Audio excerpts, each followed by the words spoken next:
বিজেপির ঘোষণায় বলা হয়েছে এবার মাসিক ভাতার পরিমাণ দ্বিগুণ করে ৩,০০০ টাকা করা হবে।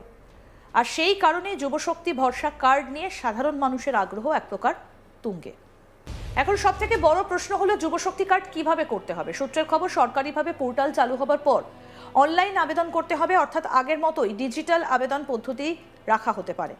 আবেদনকারীদের কয়েকটা গুরুত্বপূর্ণ নথি জমা দিতে হতে পারে, যেমন আধার কার্ড, ভোটার কার্ড, শিক্ষাগত যোগ্যতার প্রমাণপত্র, বেকারত্বের ঘোষণা, ব্যাংক অ্যাকাউন্টের তথ্য, পাসপোর্ট সাইজ ছবি, মোবাইল নাম্বার। এছাড়াও আবেদনকারীর বয়স, ঠিকানা এবং কর্মসংস্থানের অবস্থা যাচাই করা হবে বলে জানা যাচ্ছে। সরকার চাইছে প্রকৃত বেকার যুবক যুবতীরাই এই সুবিধে পান। 21 থেকে 40 বছর বয়সীদের আওতায় আনা হয়েছিল। জুন মাস থেকে নতুন প্রকল্পের আওতায় ৩,০০০ টাকা করে দেওয়া শুরু হতে পারে। আরও গুরুত্বপূর্ণ বিষয় হলো, যারা আগে যুবসাথী প্রকল্পে টাকা পেতেন তাদের নতুন করে ব্যাংক অ্যাকাউন্ট দিতে হবে না বলেই জানা যাচ্ছে।